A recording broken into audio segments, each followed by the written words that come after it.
Social मीडियाच्या जमान्यात trawling हा विषय काही कॉमन नाही। एखादा व्हिडिओ जर आपण सोशल मीडियावर पोस्ट केला असेल तर त्यावरती दोन्ही बाजूंनी प्रतिक्रिया दिल्या जातात।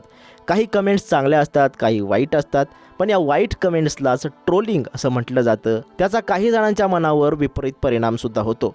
आता ऑनलाईन ट्रोलिंगला कंटाळून एका महिलेनं आत्महत्या केल्याची घटना समोर आली। मुख्यमंत्री जगनमोहन रेड्डी यांच्या समर्थनार्थ बोलल्यानं विरोधी पक्षात असलेल्या TDP आणि जनसेनेच्या कार्यकर्त्यांशी सोशल मीडियावर ट्रोल केल्याचा आरोप मृत महिलेच्या कुटुंबियांनी केला। पोलिसांनी दिलेल्या माहितीनुसार गीतांजली नावाची महिला गेल्या आठवड्यात तेनाली रेल्वे स्थानकात जखमी अवस्थेत सापडली। सोमवारी तिचा मृत्यू झाला। गीतांजलीच्या मृत्यूनंतर YSR काँग्रेसनं विरोधकांविरोधात आंदोलन करत महिलेला न्याय देण्याची मागणी केली। त्यांनी TDP नेते सज्जा अजय यांचा पुतळा पेटवून दिला। महिलेनं ट्रेनसमोर येऊन आत्महत्येचा प्रयत्न केला। त्या तिच्या शरीरावर गंभीर जखमा झाल्या। तिला GGH रुग्णालयात उपचारांसाठी दाखल करण्यात आलं। सोमवारी तिची प्राणज्योत मालवली असं पोलिसांनी सांगितलं।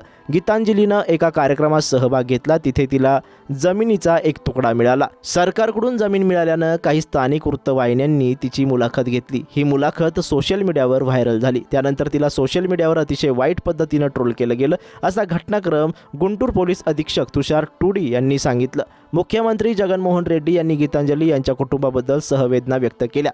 मुख्यमंत्र्यांनी अधिकाऱ्यांना गीतांजलीच्या कुटुंबाला तात्काळ मदत करण्याचे आदेश दिले। तिच्या कुटुंबाला 20 लाखांची मदत जाहीर करण्यात आली। ज्या YouTube चॅनलवर गीतांजलीची मुलाखत प्रसिद्ध झाली त्या व्हिडिओवर अश्लाघ्य शब्दांत प्रतिक्रिया देणाऱ्यांविरोधात कठोर कारवाई करण्याच्या सूचना मुख्यमंत्र्यांकडून देण्यात आल्या आहेत।